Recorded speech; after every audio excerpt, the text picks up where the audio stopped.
hello, I'm Kråkan, also known as Corvus Conix, and welcome to Colossal Movie Rambles, where I talk about all movies that I found in my closet while cleaning. This week's movie is Through the Glass, and it's a short Mickey Mouse movie from 1936, and it's about 8 minutes and 48 seconds.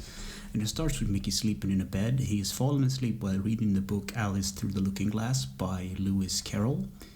And his spectral form walks into a mirror and ends up in a mirrored world where he interacts with everyday animated objects. So he eats a nut and it turns small after his stomach rumbles, and he gets a phone call and he jumps rope with the phone cord, and the phone is animated as well. It's kind of crazy, one of those trips, I guess. And then interact with it turns into a dancing number basically, and then he interact with a deck of cards, and then he starts to dance with the queen in the deck, of one of the queens I should say, and then the king in the deck gets angry at him, and not for long there's like a action going on, and basically what happens is that he runs away and tries to return to real world, as he does, and then he wakes up just to fall asleep again, and that's pretty much the end of the short.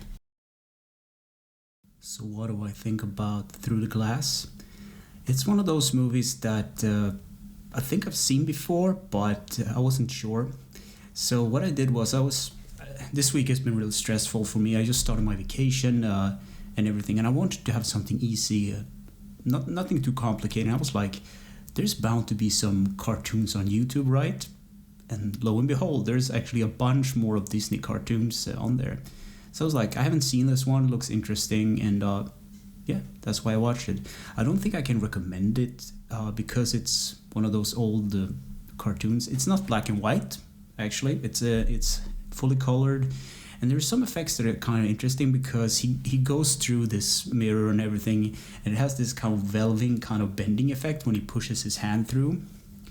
And there's also this effect where there's like a glass bottle in front of him, and it kind of warps his figure. I don't know how they did it, but it was done with like paper and pencil, which is kind of amazing. Today you just do a CG thing, but yeah. So I don't think I can recommend it, but that's not always the case. So anyway, thanks for listening and watching, and take care.